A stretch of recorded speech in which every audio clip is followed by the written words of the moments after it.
Good afternoon, and thank you very much for attending the 2023 Moynihan Lecture.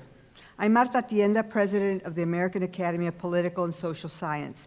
Today we assemble to recognize Dr. Alan Blinder as the winner of the 2023 Daniel Patrick Moynihan Prize. Each year, the AAPSS awards the Moynihan Prize to a scholar or a public servant whose work carries forward the considerable legacy of the late Senator Moynihan, an accomplished social scientist and skilled public servant who insisted on empirical evidence and informed judgment to advance the public good. Without question, this year's Moynihan Prize winner instantiates those qualities. Alan's teaching, writing, and public service has been a gift to our nation and indeed to the world for decades. And in a moment, I will invite Jerome Powell to the podium to formally introduce you to Dr. Alan Blinder. Following Chairman Powell's introduction, Alan will deliver remarks about bridging the gap between economics and politics. Then, for the remaining time, Alan will join a panel discussion on the timely and important theme of today's program. Before I invite Chairman Powell to the podium, I want to thank 4 organizations that generously co-sponsored the lecture at this evening's reception. SAGE Publications, which is the publisher of the Annals, our society's interdisciplinary social science journal, and a longtime champion of the social sciences and regular sponsor of this event. J.P. Morgan Chase Institute and Policy Center, dedicated to the advancing expert insights and sustainable evidence-based solutions in the service of inclusive growth worldwide. Third, the Peter J. Peterson Foundation, which is committed to increasing public awareness about the fiscal challenges our nation faces and to promote sensible long-term solutions. And the Russell Sage Foundation, established to improve U.S. living conditions by strengthening social science research, enhancing understanding of societal problems, and developing informed solutions. It's now my pleasure to invite Jerome Powell, Chair of the Board of Governors of the Federal Reserve System, to the podium to introduce the winner of this year's Daniel Patrick Moynihan Prize. Mr. Powell served as a member of the Board of Governors of the Federal Reserve starting in 2012 and was appointed chair of the board in February 2018. He was reappointed for a second term in May 2022. A lawyer by training, Chairman Powell's career has included the practice of law and investment banking and public service as Assistant Secretary of the Treasury under President H.W. Bush. Before he was called to service on the Federal Reserve Board, he was a visiting scholar at the Bipartisan Policy Center here in Washington, where he focused on federal and state and local issues. Chairman Powell, it is a tribute to Alan that you've made time in your very busy schedule to join us today. And on behalf of the Board of Directors of the American Academy of Political and Social Science, let me thank you for participating in this event. The podium is yours.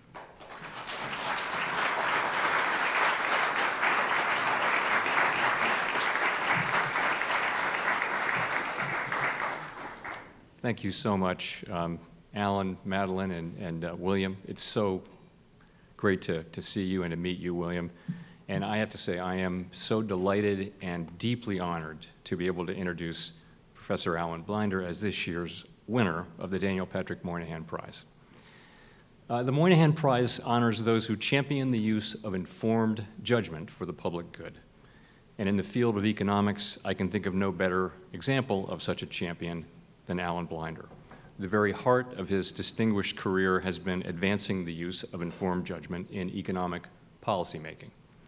So, as Alan has so often observed, in our political economy there exist 2 neighboring tribes sharing common interests but separated by cultural and language barriers. On one side of the border, there is the academy, particularly social scientists, who work to assess the costs and benefits of public policies, actual and possible. On the other side are the policymakers, including elected officials as well as those of us who work at various government agencies. Folks on the academy side generally feel that policymakers would make better policy if they paid more attention to academic work. And of course, policymakers often look across that divide, desiring that academic work would pay more attention to the practical realities of policymaking. Like Daniel Patrick Moynihan himself, Alan Blinder is that rare person who both transcends this barrier and also recognizes its significance. As he made clear to the Senate during his 1994 confirmation hearing to become vice chair of the Federal Reserve, quoting, "Academic economists are often aloof from practical policy debates, but I have not been." He's also regularly called on his academic colleagues to, and quoting again, "train their powerful tools on real-world issues instead of chasing intellectual will-o'-the-wisps." Away with words. Alan's academic work is a testimony to these principles. He's used the powerful tools of economics to address the critical policy issues of our time, from his path-breaking work on the great stagflation of the 1970s, through his analysis of central bank structure, independence, and communications, his research on financial crises, and most recently, his masterful summary of the past 60 years of monetary and fiscal policy. Alan's work is always policy relevant, always rigorous, always crystal clear. Of course, Alan's also been a top monetary policymaker, in addition to advising presidents, Fed chairs, numerous other officials, both on an informal and formal basis. But his work goes beyond his excellence and his membership in both the academic and policymakers' tribes. His life's work has featured a continuous effort to foster greater understanding and communication across that divide. And to illustrate this, I'm going to close with two broad categories of engagement that have been hallmarks of Alan's career. The first is his work addressing the academy policy divide itself. Two of Alan's books, published 30 years apart, show his career-long focus on answering this question: how can social science, and particularly economics, support good public policies? First, in Hard Heads, Soft Hearts, he articulates the problems these groups have in communicating and working with each other. He provides guidance and examples of success and failure, while advocating an economic philosophy that combines, quoting, "profound respect for the virtues of free markets with profound concern for those the market leaves behind." He restated that philosophy more recently in Advice and Dissent, in which he catalogs his own experience trying to bridge that gap, outlines what that experience has taught him, and gives additional direction toward more useful economic advice met by less political dissent. The second category I would point out is Alan's long engagement with the broader American public. He is that rare public figure who speaks fluently in both English and economics. And both audiences rightly consider him a native speaker. A natural teacher, Alan has communicated clearly and accessibly over the years with a wide range of audiences, bringing to bear facts, insights, and lessons from history and from policymaking. His countless newspaper columns, broadcast interviews, and books do more than clearly explain the economic issues of the day. Through them, he has managed what to some may seem impossible, which is to make economics both fascinating and essential to an extraordinarily wide audience. Now, that is doubtless due in part to his habit of serving up the substance with a healthy dose of humor. Whether it's an academic article on the economics of brushing teeth, a dinner talk outlining critical issues for central bankers with the help of Gilbert and Sullivan, or just the general wit on display in any of his regular columns, Alan's style enlivens even the most technical and dry topics. Moynihan surely would have approved. A personal note, over the span of 4 decades and counting, for many policymakers from different sectors of the political forest, and very much for me personally, Alan Blinder has been a friend, a source of good advice, a supporter, an insightful critic, a role model, and a wise soul. In short, a mensch. His published writings as an academic economist are essential to our work at the Fed, and the same is true of the many friendships he's forged. He embodies so much of what many policymakers aspire to in his commitment to hard-headed analysis, tempered by a soft heart that supports good public policy that benefits all Americans, and I include myself wholeheartedly in that group. So, with that, I am delighted and honored to introduce Professor Alan Blinder of Princeton University, this year's winner of the Daniel Patrick Moynihan Prize. You get to stay here for a quick photo op. Okay.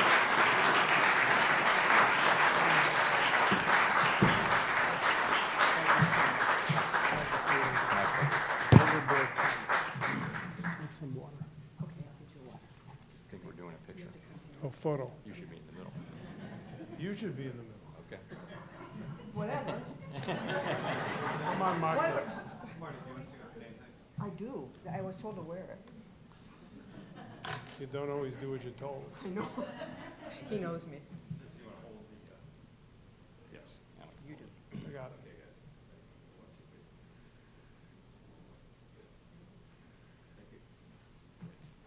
Get your water.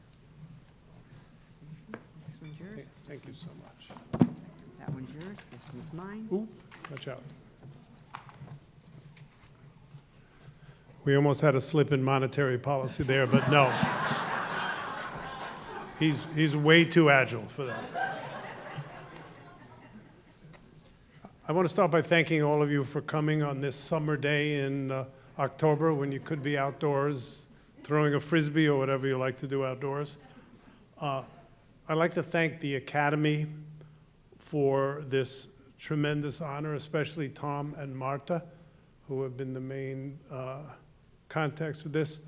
The process by which I was selected is a mystery to me, and I think will remain a mystery to me. That's fine, I got it. So thank you very, very much.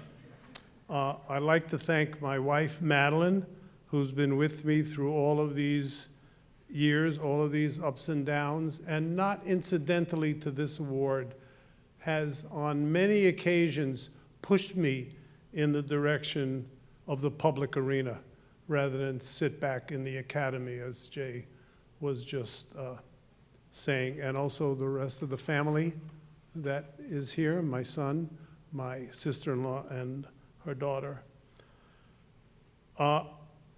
And the four expert panelists who will follow me up on this stage, giving of their time and their expertise on this occasion, and then especially to Jay Powell, who could be raising or lowering interest rates at this time and has very much on his plate, but instead has come here to introduce me with over-the-top words that I don't believe I deserve, but but they're very nice to hear.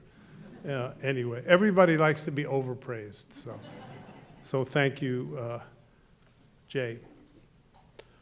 Being here on this podium today is a double honor for me. First, the prize is named after Pat Moynihan, who I actually knew personally.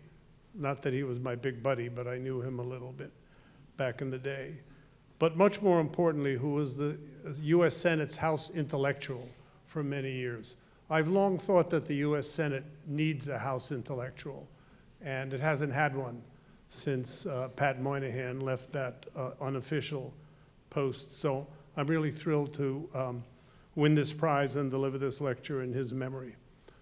Secondly, I am deeply honored to join the impressive list of past recipients. I don't know how many of you may have looked at that list, which includes my earliest mentor in the ways of Washington, Alice Rivlin, three former co-authors, Becky Blank, who sadly passed away this year, Alan Kruger, and Joe Stiglitz, and several true legends like Paul Volcker, Marion Wright Edelman, and Bob Greenstein, who I consider, this is like Babe Ruth, Lou Gehrig, and I almost said Ty Cobb, but he was a nasty. We'll leave Ty Cobb out of that. To flip the script on Groucho Marx, I am honored to join any club that has Paul Volcker and those others as a member. So thank you very much for the honor. The Academy's website says that the Moynihan Prize was designed to, quote, recognize social scientists, public officials, and civic leaders who champion the use of informed judgment to advance the public good, unquote. So that made me think it was appropriate today to revisit a theme I've written about before, as you heard in Jay Powell's introduction, the chronic clash between sound economics and good politics. Doing that normally leads people into hand-wringing, very quickly into hand-wringing, because it can be aggravating and the chasm is wide. But I'm not going to do much of that today. Instead, I want to talk in my brief time up here on the podium about some things we might do, we as a society might do, to shrink that big chasm. Not eliminate it. I'm not completely crazy. We are not going to eliminate it. But I'd like to harbor the thought, and maybe I can convince some of you, that it might be possible to shrink it a bit. And that's really what I'm going to talk about. But I'd like to start by dispelling a myth. Perhaps because economists are frequently trotted out to support or oppose policies, perhaps because we have a Council of Economic Advisors right in the White House, perhaps because the powerful Federal Reserve, so ably represented here today, is dominated by economic thinking. Many people seem to believe that economists have enormous influence on public policy. I'll let you in on a little secret that if you're an economist in the room, you already know it's not true.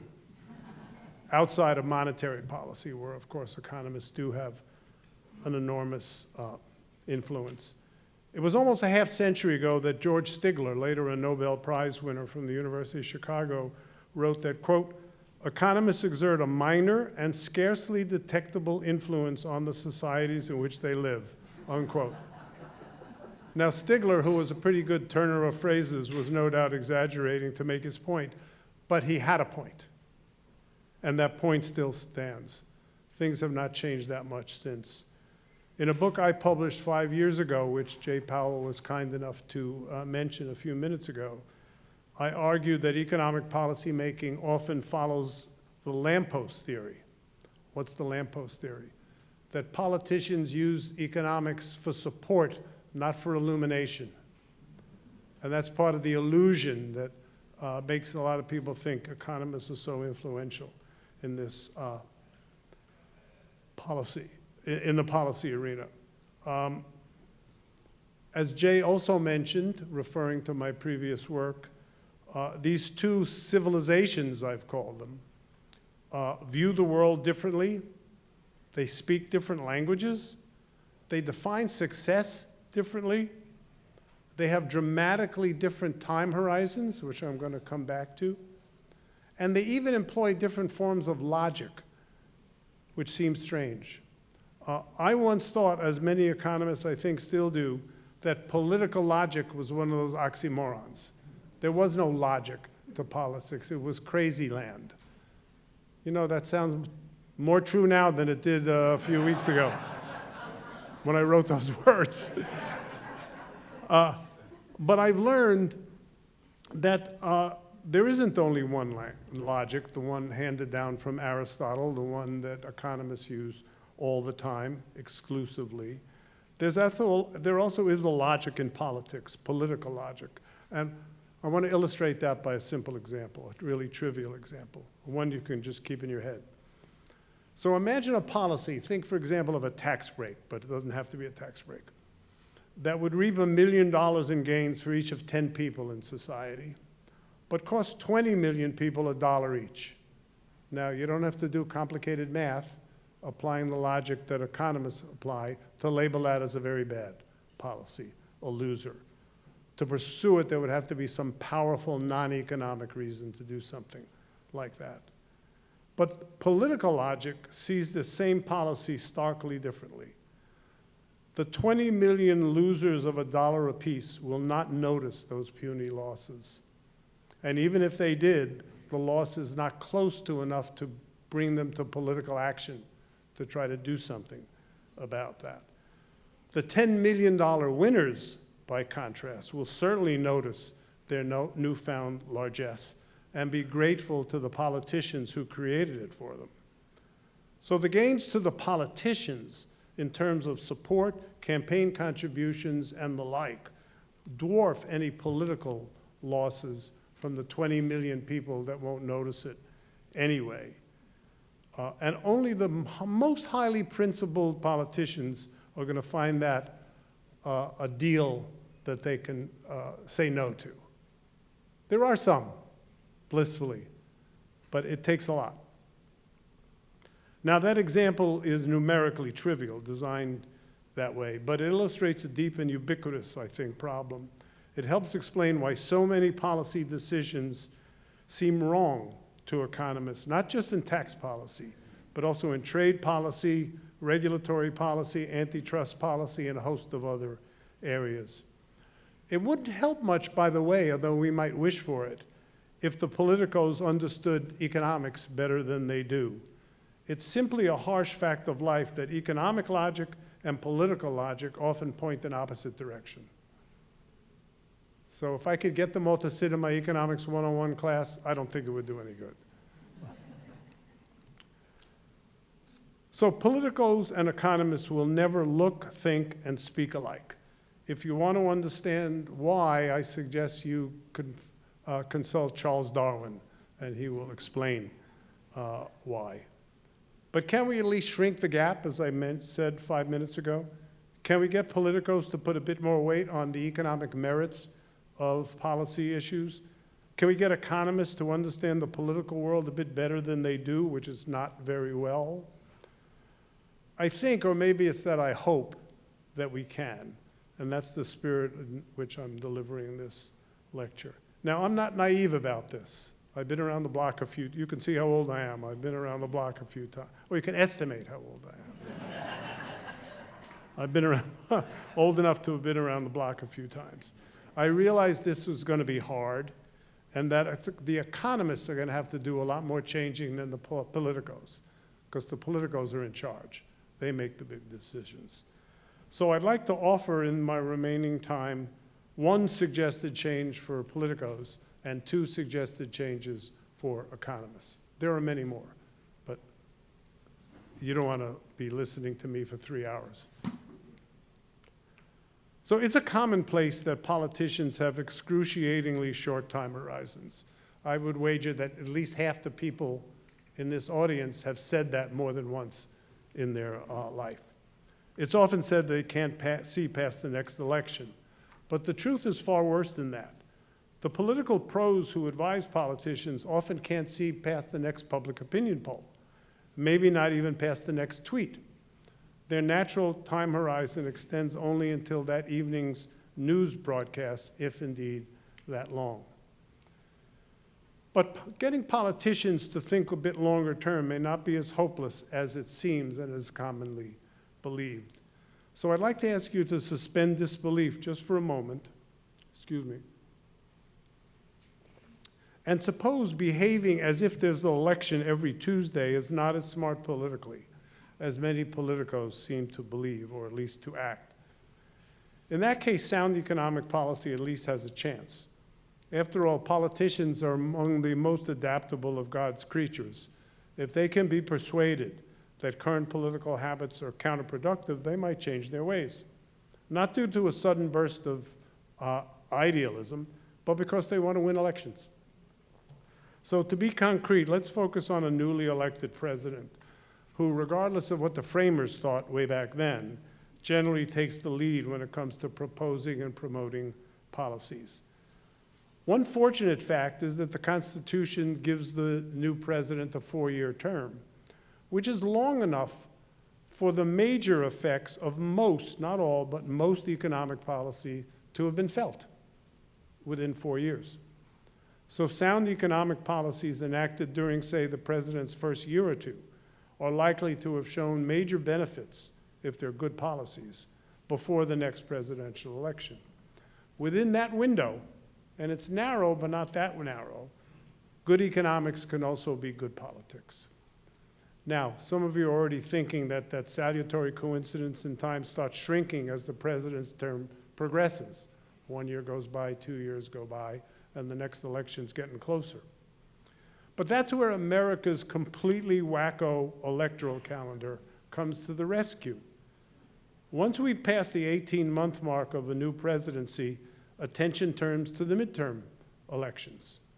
And after the midterms, congressional losses, which there usually are for the incumbent president, typically make it hard for his party to push anything of substance through Congress. And besides, at that point, all political minds turn away from policy into the next presidential election. We're in that period in the calendar now, as you all know. So if you put all that together, what you see is that the policy phase of any new presidential term says 4 years in the Constitution, but it's really only about 18 months. However, that's the bad news. The good news is within that brief period, economic and political time horizons are not that far apart. They're reasonably coterminous with one another. President Biden's economic policies illustrate this timing quite well. He managed, as you all know, to get a raft of major policy initiatives through Congress in 2021 and 2022, but not since. Now, with his polling numbers still low, he's banking on the positive results of these policies to aid in his reelection. And by the way, he certainly viewed these policies as good policies as well as good politics. So let me now turn to the minority of economists, and it is a minority, who wish to get engaged in the policy. I've got 2 suggestions to offer here and many more elsewhere, for example, in that book that Jay was kind enough to mention. Both suggestions cut deeply, against the grain. They are not what we teach students in graduate school. Not. The first comes back to those time horizons again. I have just emphasized that political time horizons are too short for sound economic policy. But it's also true that economic time horizons are too long for politics. Specifically, we economists typically focus on the equilibrium, as we like to call it, or steady state effects of a policy change. For example, what will happen eventually after a change in the tax code or a trade agreement? Eventually. Now, don't get me wrong, these questions are important and they're highly pertinent to sound policy making. We shouldn't forget about them. But they are close to irrelevant in the political world because people don't live in equilibrium states.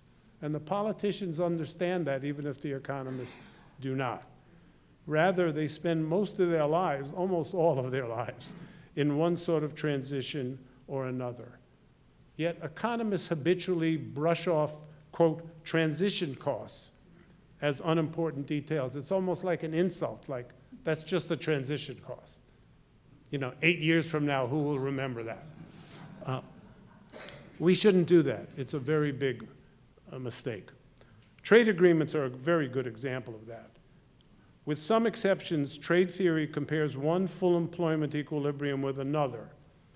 David Ricardo taught us over 200 years ago that the free trade equilibrium is better for society as a whole, though not for every single person in society, than the equilibrium with trade protection. And he was right. And that's why almost all economists are free traders at heart. Make an exception here and there, but basically believe and promote free trade. But wait, the process of adjustment from the inferior equilibrium to the superior equilibrium may be lengthy and painful, involving job losses, reduced incomes for some, decimated communities that are left behind, and more. Economists know all this, but they just don't pay it sufficient heed. Politicians, by contrast, live in the real world of ever-present transition costs. This is the reality that they see, transition costs, not equilibrium states. And they have a point. Now, having said that, I'm not suggesting that economists embrace protectionism. Far from it. If you wanted to hear from, no, never mind. I was going to name somebody, but I won't. I used the trade example to argue a general point that goes beyond trade, which is that economists should spend a lot more time and effort thinking about the possibly painful transition costs and how to mitigate them, rather than focusing hyperopically on steady state effects, which seem like fantasies to many other people. My second suggestion, I said I had 2 for economists, is that economists pay far more attention to issues of fairness rather than doting almost exclusively on efficiency, as we are wont to do. In politics, perceived fairness almost always trumps efficiency, and politicians understand that. Nobody has to tell them that. They know that deeply and viscerally. And that's one reason why economic policy is often so manifestly inefficient. It's dominated by perceived or actual fairness rather than by efficiency. Now, in saying this, the economists in the room will know I risk losing my economist license, because we do, after all, worship at the altar of efficiency. And there's a reason we do that. It's not just craziness. Greater efficiency enlarges the economic pie. And in principle, it means everybody can be made better off, in principle, not in practice. It doesn't work that way. But so I hope the economists in the audience will hear me out. I am not recommending abandoning efficiency as a guidepost, only that we temper our enthusiasm for efficiency, which is great, with a bit more respect for political feasibility, which often hinges on perceived fairness. The adjective is as important as the noun, perceived fairness. Think, for example, about debates over the tax code, which are almost annual events in Congress. Just about every year there's a congressional. Just about every year that we have a functioning Congress, there's a congressional debate about the tax code. I correct myself. Economists actually, and the economists in the audience will know this, have a beautiful theory of optimal taxation. It's a gem, really, built around the concept of maximal efficiency. Even though taxes cause inefficiencies, you want to make them as small as you can. But that theory plays absolutely no role in congressional debates. Zero. All caps. Discussions of fairness, on the other hand, dominate the debates, always. And we get the inefficient tax mess that we have. Climate change offers another somewhat different example. I have often said that 101 out of every 100 economists think the best approach to limiting CO2 emissions is a carbon tax or some variant on that policy. On efficiency grounds, it beats the other remedies hands down. Nolo contendere. But many politicians recoil against taxes, and many citizens see it as unfair, there's that word again, unfair to levy high taxes on people who, quote, must use a lot of energy. Now, economists wonder, must? Isn't the idea to change behavior? But that's the economists, and most people see a subset of the population as basically locked into being heavy energy users and penalized, therefore, by a carbon tax. Virtually every economist will tell you that subsidies, tax breaks, and direct government spending to limit CO2 emissions are grossly inefficient compared to a carbon tax. But unhappily for us, voters, and therefore politicians, hate the idea. In the United States, at least, taxes, there's the T word, taxes on carbon emissions have negligible political support. So what are we economists to do? Withdraw as a matter of principle from what is probably the existential economic problem facing the human race? Bay at the moon even though nobody is listening? No, I think there's a better way. And the misnamed Inflation Reduction Act is an example.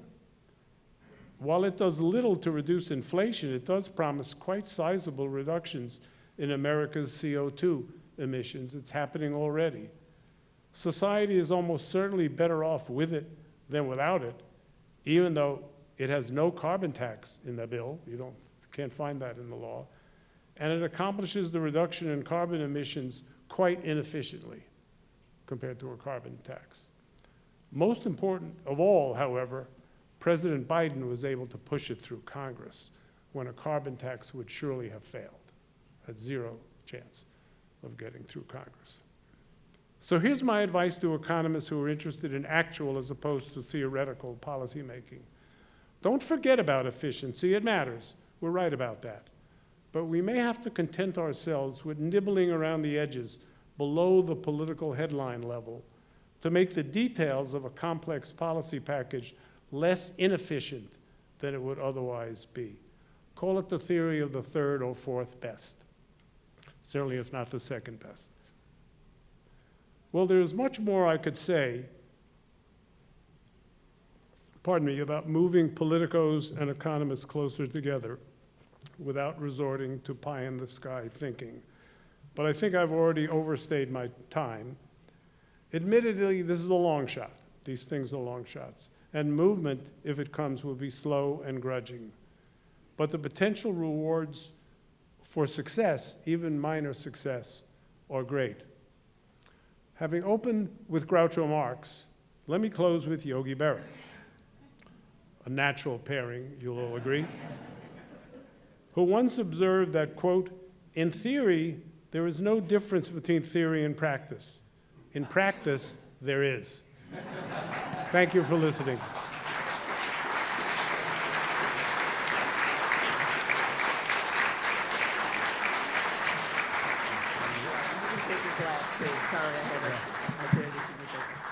Am I to sit here now? Yes. Thank you very, very much, Alan. Entertaining as well as informative. We want to spend as much time as possible with our panel today. So if you could come up, the panel, please. I'm going to forego lengthy introductions and call them to the podium to join for a discussion.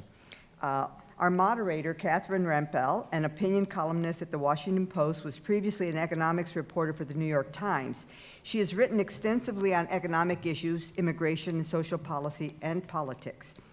Catherine and Alan are joined by three distinguished panelists. Dr. Jacob Hacker is a political scientist at Yale University who has written widely on American politics and policy, with particular attention to how politics affects Americans' prosperity as well as the institutions that sustain American democracy. Sylvia Burwell, president of the American University, has vast experience in government service and in philanthropy. She served as Secretary of Health and Human Services and Director of the Office of Management and Budget under the Obama administration. In philanthropy, she served as Chief Operating Officer and President of the Global Development Program at the Bill and Melinda Gates Foundation and as President of the Walmart Foundation. And Dr. Roger Ferguson, an economist and distinguished fellow for international economics at the Council on Foreign Relations. Roger is the immediate past president and chief executive officer of TIAA and a former vice chairman of the Board of Governors of the U.S. Federal Reserve System. Roger is also a former chairman of Swiss Re America Holding Corporation and a former associate and partner at McKinsey & Company. Thank you so much for joining today's panel. We will have a few minutes for Q&A to close out our discussion. And if you in the audience have a question for Dr. Blinder or our panel members, please write it down and on the note card that was on your seat when you arrived, and pass it to our staff member walking up and down the center aisle. And I'll turn things over to our moderator, Catherine. Thanks so The floor much. is yours. I'm delighted to be here with this wonderful panel, especially since we have so much to talk about. Thank you to Professor Blinder's remarks just now. And I think we'll just begin by having each of our panelists give a sort of brief response to many of the issues that Professor Blinder brought up. So, Professor Hacker. Great. Well, first, it's a real honor to be here. Congratulations, Alan. Thank you. You're a great scholar and great public servant, and I really appreciate both the work you're doing to shape policy, but also to think about how to close this gap.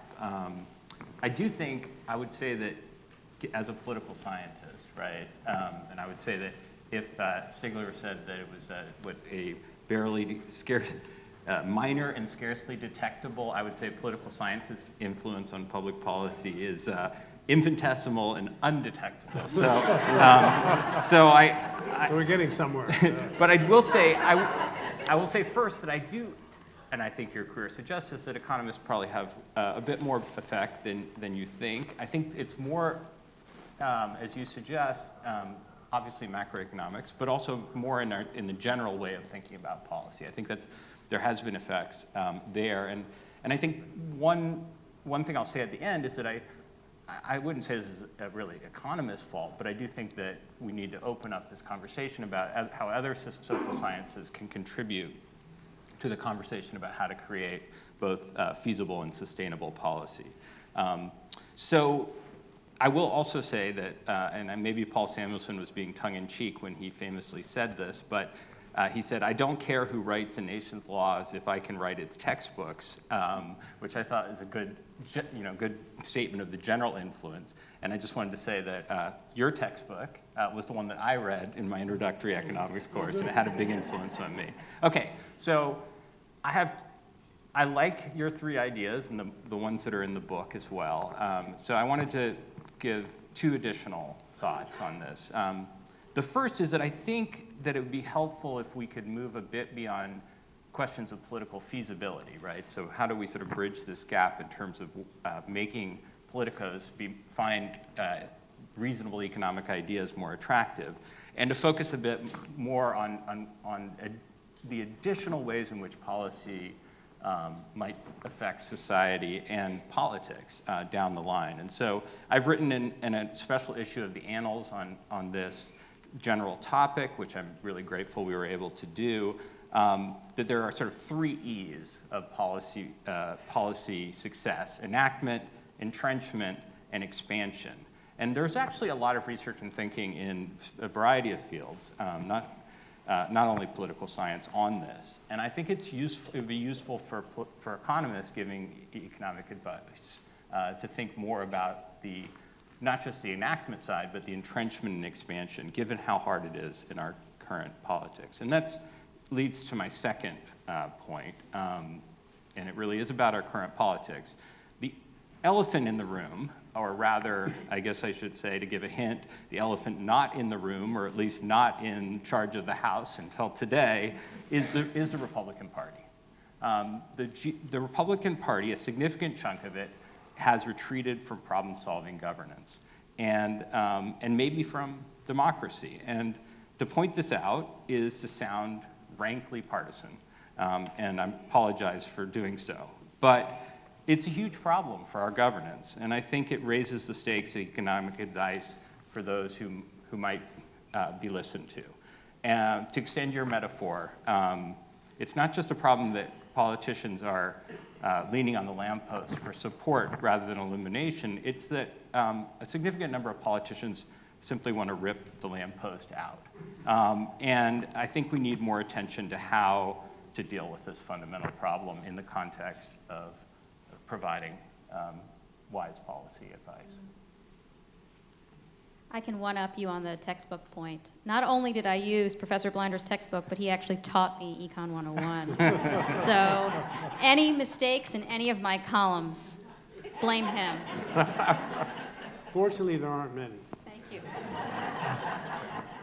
President Burwell. Thank you, and honored to be here, and Alan, honored to be a part of honoring you for this great award. I, too, knew the senator, and so many of these awardees, I consider Alan a mentor, I consider Alice a mentor, many of these awardees, and so honored to be here and be a part of the conversation.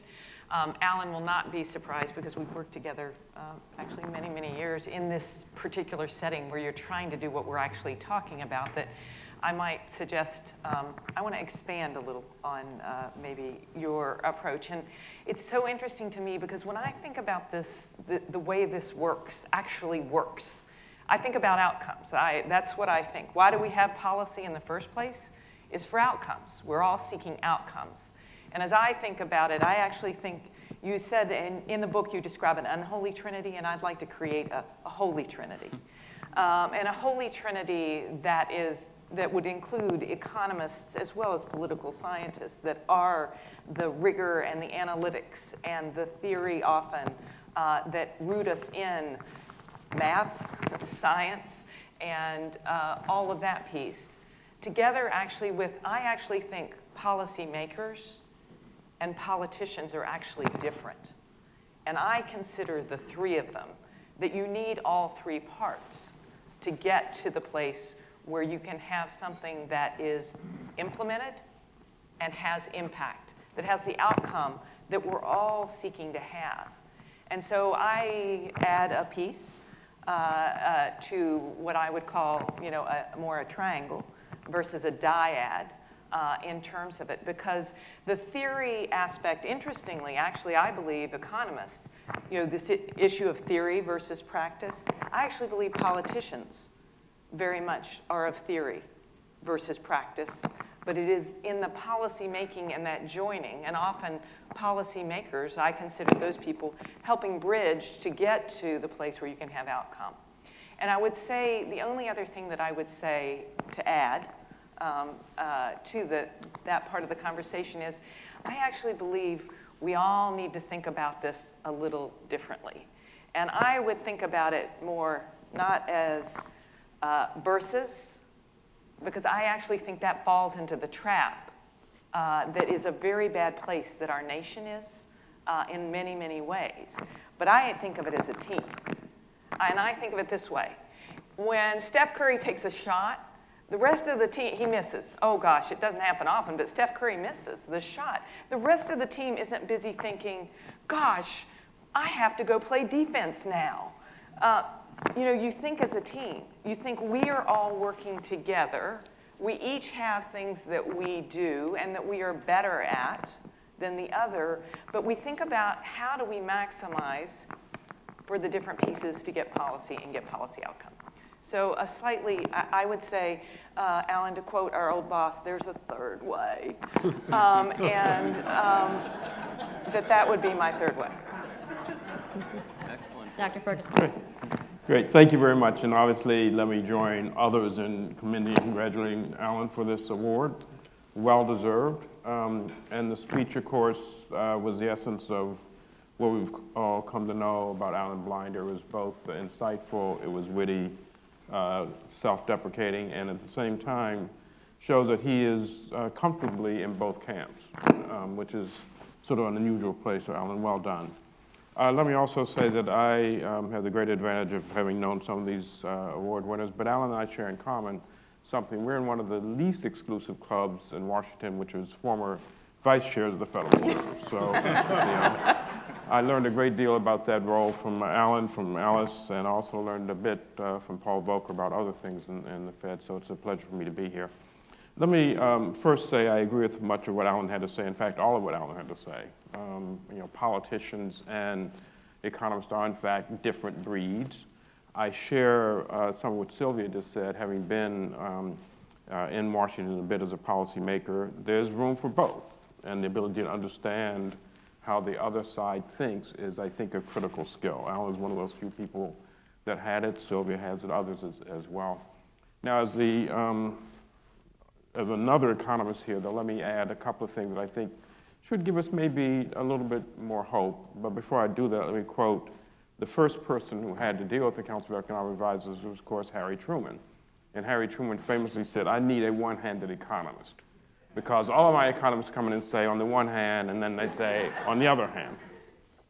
So I say that partially because it's humorous, but also because it reflects a question that I think we in the academy have to think about, which is our ability to communicate clearly to these policymakers who, even though they may have read Alan's book, they're not professionals in that space.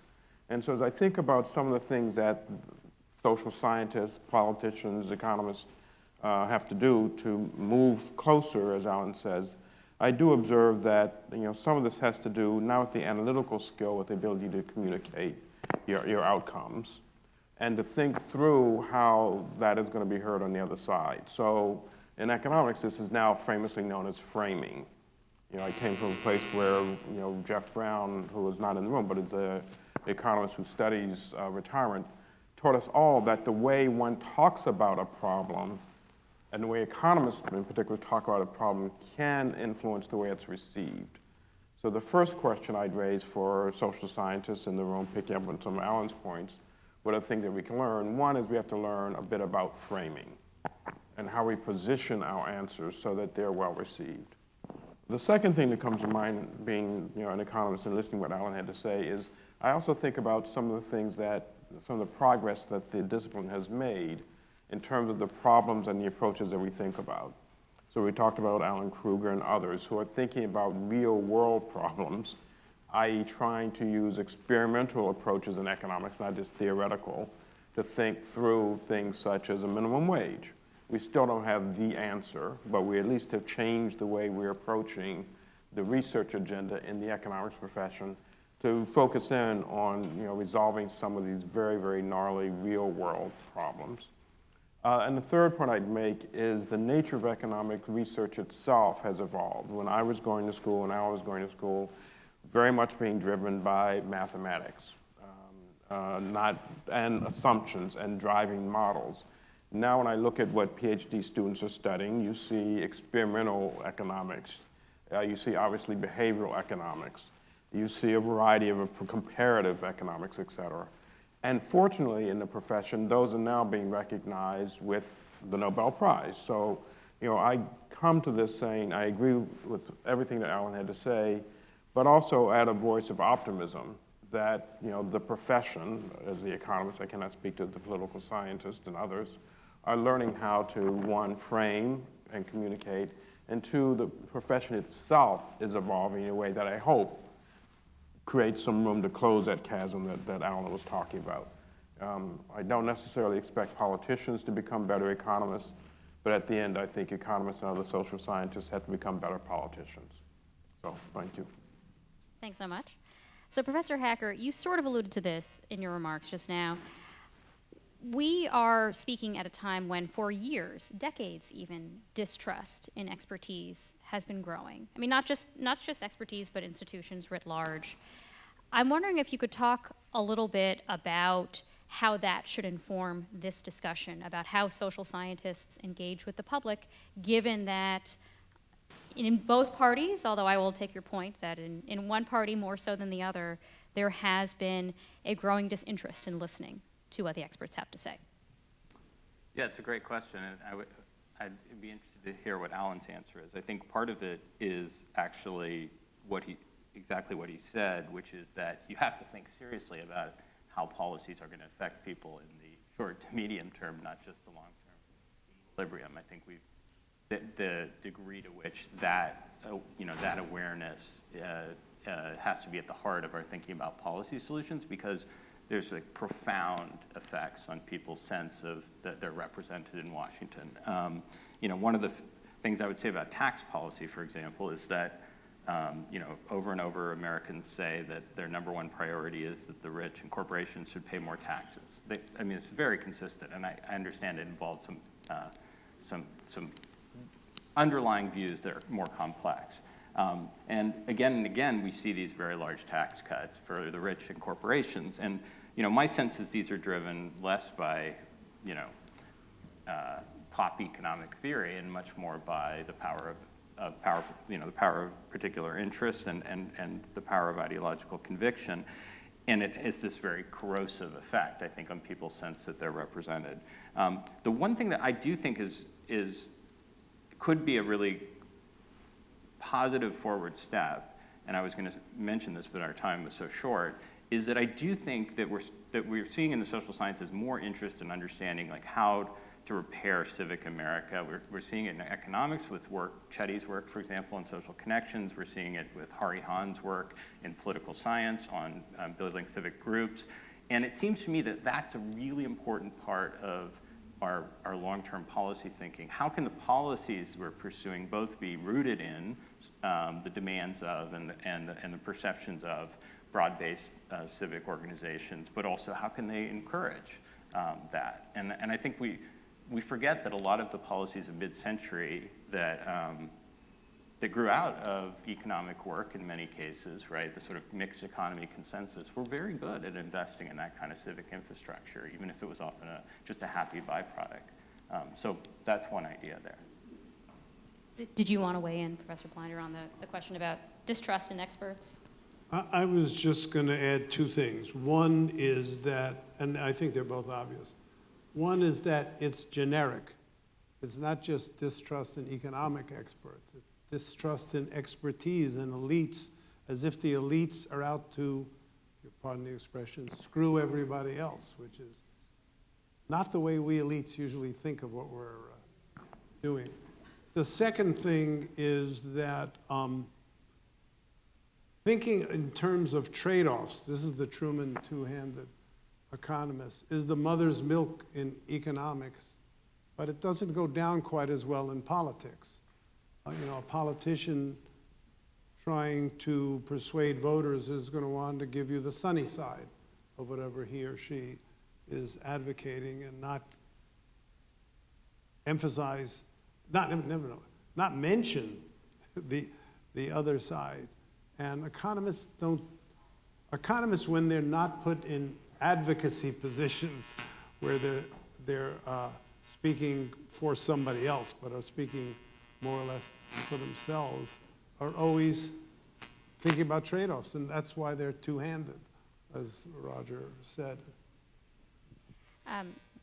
President Burwell, my perception is that the kinds of experts that politicians, particularly presidential administrations, have been relying on has shifted over time since the two of you were in the Clinton administration, for example, that there is more reliance on people rather than coming from academia, coming from advocacy organizations or think tanks or the like.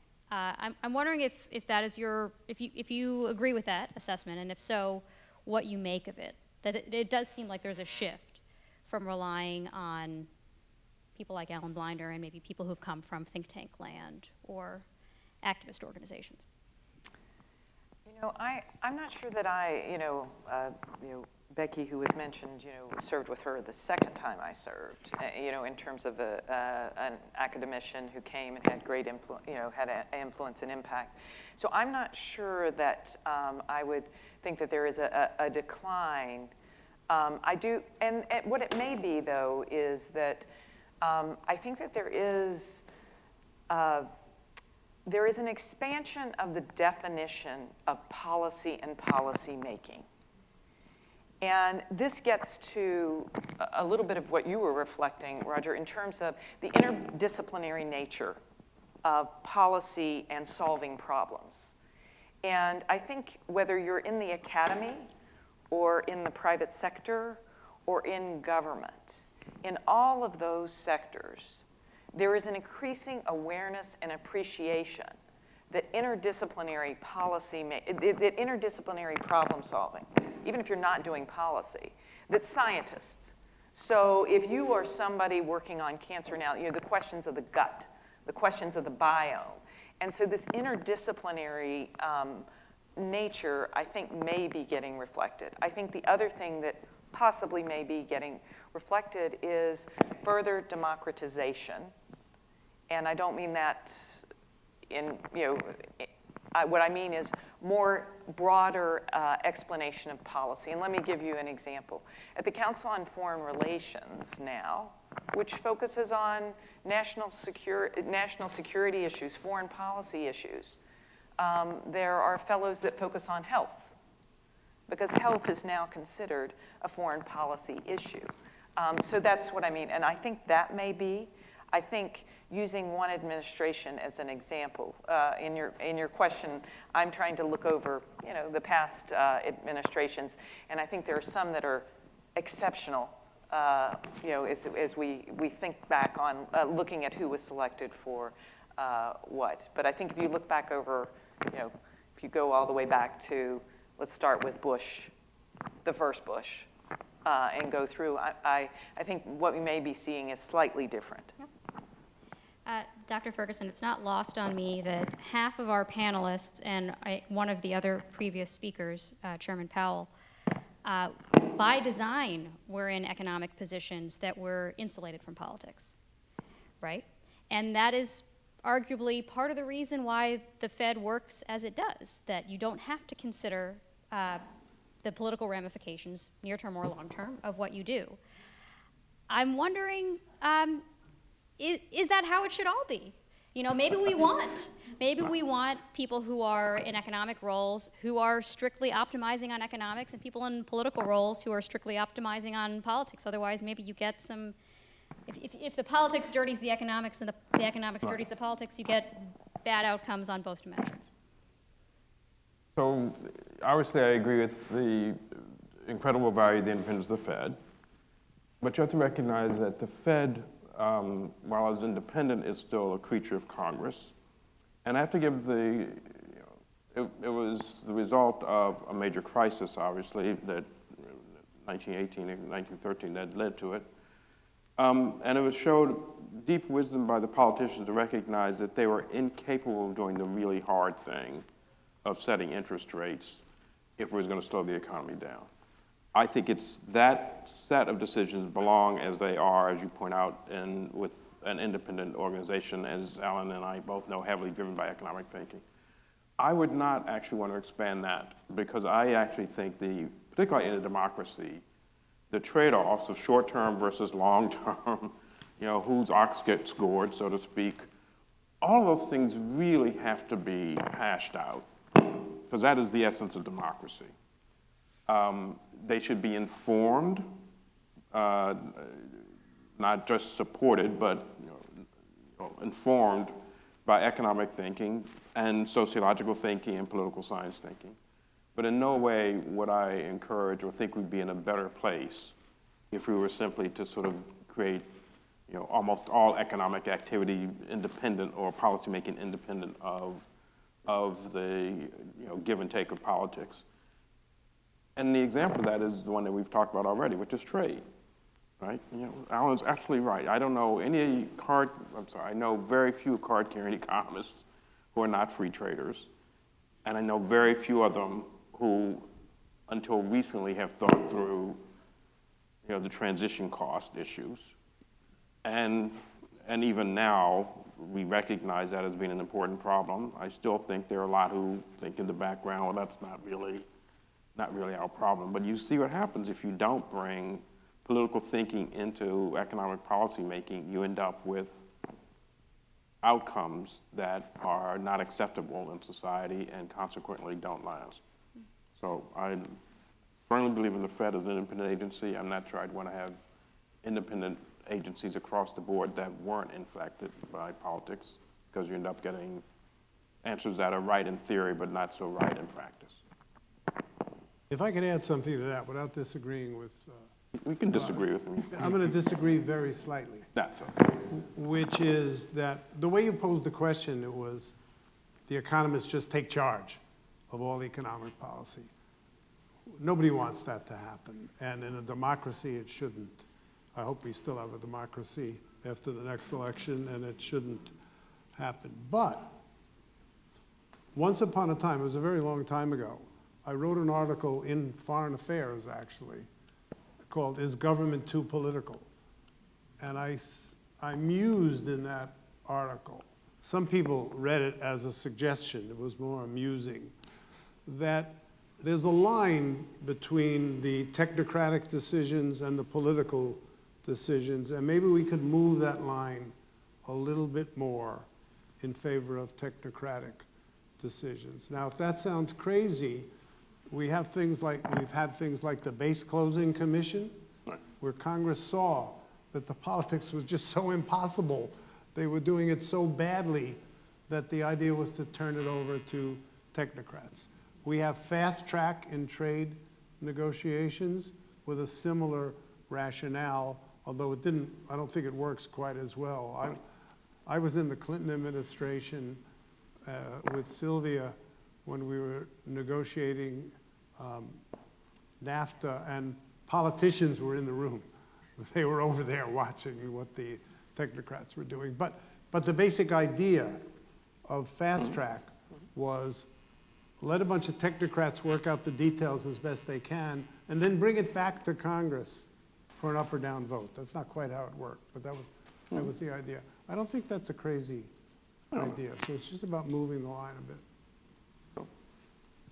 Professor Hacker, much of what we've been discussing has to do with the tension between short-term and long-term goals, and the difficulty in fighting what might be unpopular today results in economic outcomes that are more popular tomorrow.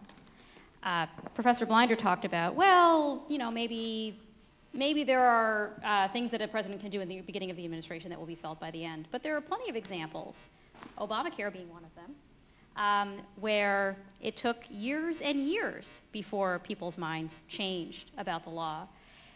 Do you think political scientists have anything to offer in terms of thinking through how to bridge that short-term versus long-term tension? Is it just about changing, better comms for politicians, or is there something else structurally that could be done to try to get politicians to take risks so that they can think about optimizing for the long term and not for the next poll? Yeah. Now you're putting it on us political scientists. You take that one. Yeah. So, I mean, I think it's a great question because there are certainly policies that I think are pretty popular, or at least poll well, that could have big positive effects. But there's no question, I think the Affordable Care Act, I was quite involved in that debate as the sort of chief advocate for the public option, which I thought would help in the selling and in the policy. But I think it's a very good example because I think, on balance, hugely positive change, unquestionably quite unpopular, or at least quite unpopular among some portions of the electorate. I see Sylvia getting excited. I would just say that if you look at legislation passed over the past 20 years or so, it's on the unpopular side of the spectrum. I would tell you the two least popular pieces of legislation were the attempt to repeal the Affordable Care Act, which failed, and the tax cuts of 2017, which succeeded. So the floor is there's a lot lower floor than this. And I think I understand partly why that is. It's huge mobilization against it, right? Challenging a lot of entrenched interests, very complex. Did involve imposing some costs, and also its long-term effects were, not very visible. So I think it fits into this argument. What I would say is two things. One is, it does really suggest something that links together these 2 points, which is in a lot of cases we are going to have policy that is going to have to be able to be resistant, right? As I said, entrenchment, and I think it was a close call, right? And so thinking more about how you do that. It was really a good thing, for example, that subsidies were structured as entitlements, right? It was a really good thing that a lot of this had to work through the states, even though it took a while, right? Because it meant that the federal government essentially, it wasn't going to be possible to just derail it if someone who was hostile to the law, like say President Trump, took power. So that's one. And two, I think we have to think much more seriously about the degree to which these struggles reflect our transformation toward a multiracial democracy. It hasn't come up today. I don't have anything particularly profound to add to that observation, but I think we're not just talking about like costs being imposed. We're talking about fundamental cleavages around status and people's sense of loss in a changing society, and that is very complicated. It's not the comparative advantage of economists or even political scientists think about, but I think we're going to have to do a lot more thinking about how our policies can deal with that. There is tons of evidence that the Affordable Care Act was highly racialized, right? Because it was associated with President Obama, because of claims made about immigrants, because of the kind of rhetoric that played out at the state levels. There's no way to get rid of that. There's ways to think about diffusing it. There's ways to think about building alternative coalitions. There's ways to think about it, building organizations, as I said. But we have to figure out, I think, how to deal with this very fraught moment because, on the one hand, I have a sort of positive view about our capacity to do good things if we get through it. But I also have real doubts or real fears about our capacity to get through it. Go on. I guess I would just approach this maybe from a different perspective, which is, and I actually believe that the language that we use even in this conversation, politicos, that kind of stuff, I don't think it's healthy to some of the issues you're talking about in terms of how we go forward. And I would just start with the premise that a politico, a president, a politician, took a very unpopular stance and approach. I mean, we can all look. Rahm told him not to do it. Everybody said, Wendell's here, everybody said this was not a great idea, and it was not a great idea politically. And it was not. The decision was made on the substance. This president chose to do something incredibly difficult. This is before I got there, okay? So the team that's doing this, I'm not there. Remember, I'm part of implementation as we think through the timing of all this. And so a president makes a very, to your point, this was not popular. This was hard. This was not great. But he was focused on three fundamental substantive things, and that's why I keep coming back to, we talk about economic policy, or we talk about other, economist decisions and that sort of thing. It is about outcomes. And when you get yourself focused on, this was about affordability, access, and quality. And that's what this was about, with a heavy dose of access in terms of what you were trying to do. And so this actually is an example that I think of as kind of, in the end, a good example. So first I would say, I think this is actually an example where a decision was made, and the other thing is all the work that led up to it, the committee work, and the dependence of that committee work. Before Ted Kennedy died, this was a bipartisan process that had many, many people contributing to the thing. Kennedy dies, the Democrats lose the vote, Brown runs the election in Massachusetts and says, I'm running on, I'll stop this thing. And so then it becomes one-sided, it becomes not a bipartisan vote. But as you go forward, the other part of the story that I think is important is the thing was preserved because of the proximity of substance to the politics and making that a reality. So the day after the election and President Trump is elected, the thing was, it's 117 times the votes against the Affordable Care Act. The number of investigations, you all know the number of Supreme Court cases with my name on them. This was like deep opposition. Why did it hold? It held because it was substantively accurate and was making the change and the difference in terms of it impacted people's lives. Anybody in here have a child who stayed on their policy till 26? I am certain that there is not an individual in this room that is not either a person with a pre-existing condition or knows someone with a pre-existing condition. And so the day after the election, making the choice that what we had to do, and this does get a little to communications, you had to make sure that proximity to substance people understood because they were acting. Their political interests were aligned with the substance. So in terms of this particular example, I actually think it's an example of bravery and it's one of the few times where, and we worked very hard to make sure that the substance and the politics aligned. If you will note, In the long run. no, in terms of making sure that you got that right away, you will note that the Speaker of the House and the President-elect both committed to pre-ex before January 1st, before he became president or anything. There was and whether you call, I don't call this politics, I don't call it policy, I call it how do you get the outcome you want? And I felt like we had to preserve the thing, and what was the way? Locking them in, that they would not overturn pre-ex, because we knew the substance. If you pull pre-ex out, right, the system falls apart because it had been designed with the help of economists, with the help of political scientists in terms of making it work. So just a slightly different perspective on that one. Fair enough. I think we are getting close to the audience Q&A portion, so I'll just bring in a couple more questions until I get those. Dr. Ferguson, I'm wondering, what do you make of the fact that Americans are so unhappy with the economy right now? Because we're talking about what is politically popular and what is economically good, and on paper, in many ways, the economy looks quite good. Right. So first, let me reinforce something that Sylvia said about Affordable Care Act. I didn't have a dog, I wasn't in the administration or anything of that sort. But her great point about the alignment of politics and policy and implementation is really important here, right? And it was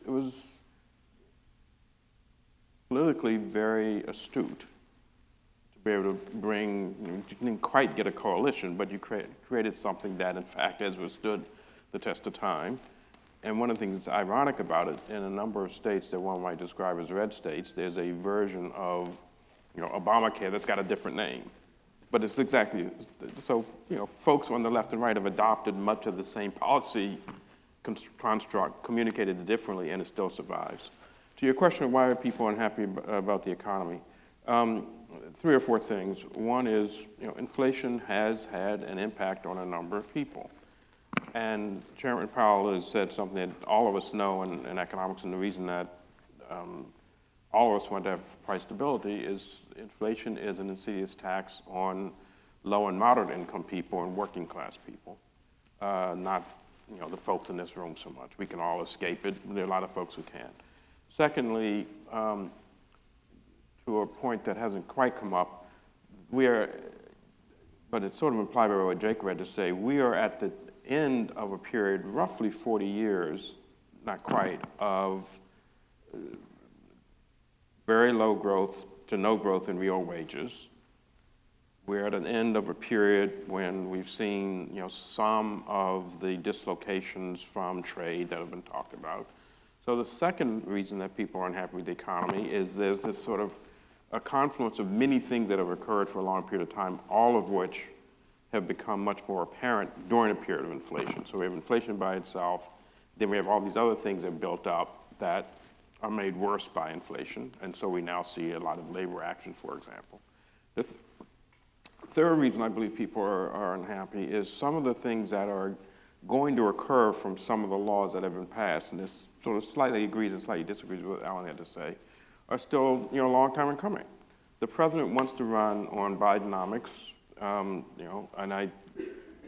he will then have to go out and find places where the positive impact of those policies are seen, and they aren't necessarily seen everywhere right now. So, part of what we're going to do is build great infrastructure. Well, it takes years and years for that to play out. And I suspect, maybe unlike the Affordable Care Act, there'll be some point at which we have a massive amount of great infrastructure here that people look back onto the Biden era and say, that's where it got started. But most folks haven't benefited from it now. And so you've got, I think, all these things, going on. We've got inflation, which has been a problem. The Fed's getting under control, and we wish them well. We've got the tail end of decades of challenges that are coming into roost. And then, the administration's efforts to try to fix some of these things will play out over a long period of time. So you put all that together, and it is ironic because we have very tight labor markets. Wages actually are doing quite well. Unemployment is at historic lows. Jobs are being created. Openings are much greater than the number of people looking for them. So there are many objective factors that you say people should be really ecstatic, but there are some objective factors that I think explain why people are somewhat unhappy. Do you have thoughts on I that? just want to add just one word to this, which is partisanship. Because if you do look down underneath it, we've seen a really fundamental shift in the degree to which partisanship influences people's assessments of the economy. Also, their approval ratings of presidents of the out party. So, it's really striking. Unless we have a fundamental shift in this degree of partisan polarization, it's not clear to me you're going to ever see the kind of approval ratings for presidents or positive assessments of the economy that we once did. But I would echo something Roger said. I do think we've come at the end of this period of great instability and uncertainty in economic life, and we just went through the Great Recession and a pandemic. And I do think that for a lot of people, you see that they say that their personal economic circumstances are relatively good, but I think they respond to this poll more about their sense of kind of both the national economic sort of situation and their sense of lack of certainty about that. And the last thing I would just say is that Alan, because I want to bring this back to Alan, this is about Alan, wrote a really great article some years ago about, and it was an article that, let me sum it up. It said, Democrats are better for the economy. That was the article's main finding. But then Alan started digging into the data really carefully, and he's like, he couldn't figure out why Democrats were better for the economy, right? And it is, there's work on inequality that suggests that there's these differences. And so we know kind of two things. One is that there is a lot of effect of the economy historically on whether presidents get reelected or a lot less on congressional elections. But the economy is supposed to be really important.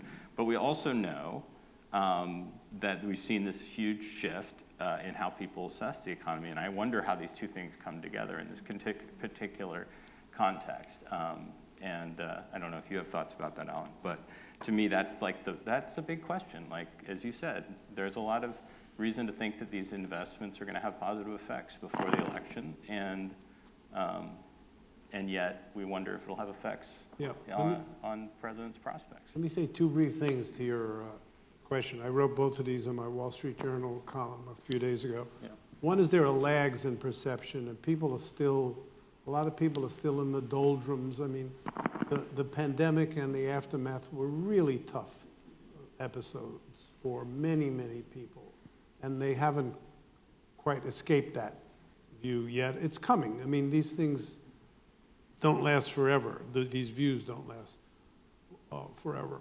Second thing is, it seems to be, and to most of us economists this is weird, that at least a fraction, maybe not a trivial fraction of the economy, is longing for the lower prices we used to have, not the low inflation that Jay Powell just went out the door to help produce. We hope. Lower inflation will not lower the prices.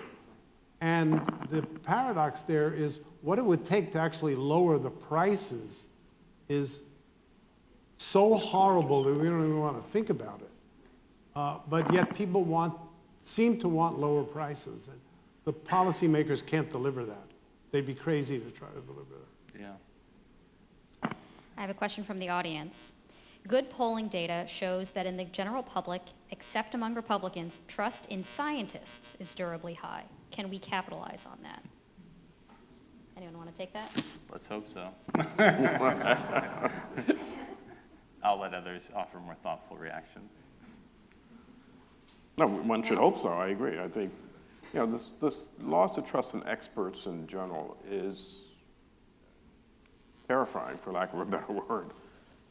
And so let's hope we can capitalize it. I tried to stay away from partisanship in my talk. I didn't think it was appropriate for the occasion. But to your question, this is very much one-sided politically.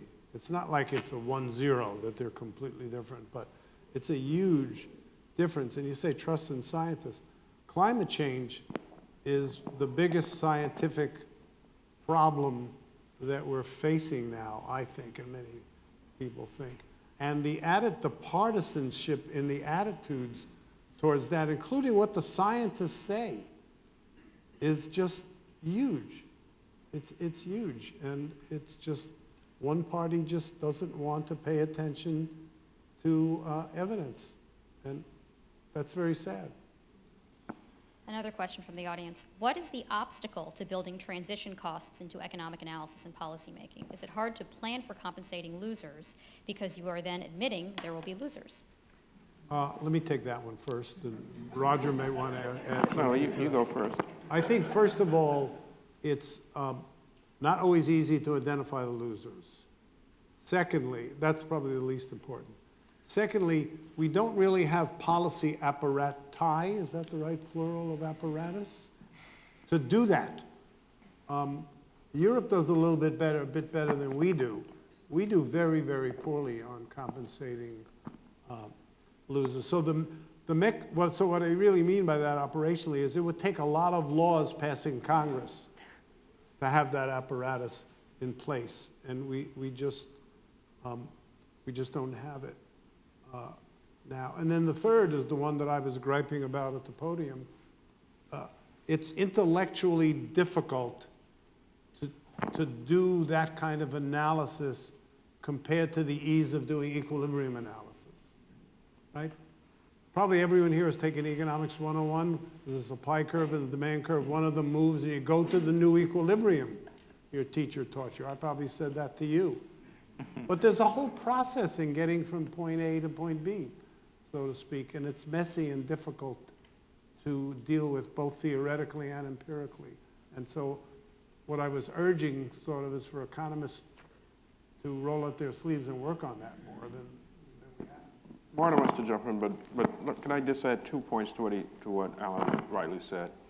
One is we mentioned the name Paul Volcker here. Paul Volcker was very interested in a fourth leg of your stool, which was something he called public administration, which was the actual ability to execute and deliver policies. And he created the whole Volcker Alliance around trying to do that. That is a lost art. So to Alan's point, we have all these laws around transition assistance on the books. We don't actually have the ability in terms of public administration to deliver it, is one point. The second point I'd make, back to being a little optimistic, I've observed that there's a fair amount of analysis now as we've learned things about trade that are getting, economists are getting back down to the community level to understand, you know, the impact. So it actually, to Alan's point, it may become easier if we take this out of the hands of, not disparaging a group of economists, but macroeconomists, and take it back down to, you know, whatever this group is that's actually looking, you know, across borders from New Jersey to Pennsylvania to think about the impact of raising minimum wage, et cetera. So I think the profession itself, I can't speak to others, is starting to get more focused on some of these micro issues that might, over time, help us identify the winners and losers a little better. Sorry, Marta, I cut in on your time. This has been delightful. We could continue for quite a while, and we have a reception waiting to continue to honor.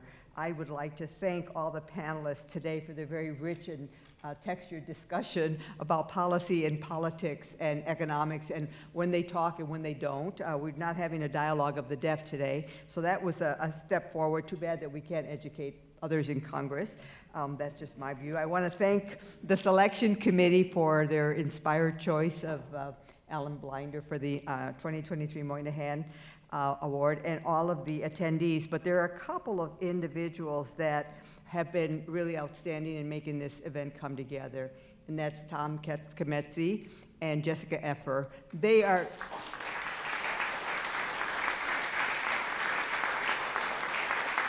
You would think that there was a whole bunch of people behind the scenes putting these events together, and actually they are two. That is who we are. Talk about efficiency. We are efficient. They instantiate it in everything they do, but this has been a terrific event, and I hope, Alan, that you feel that it rose to the occasion of what you've accomplished for the world, as we said this morning in introducing you. So thank you all for coming, and I'd like to invite you to a reception next door. It's not outside this year, Heidi, so you won't be cold. and enjoy some hors d'oeuvres and some cocktails. So thank you very, very much for attending.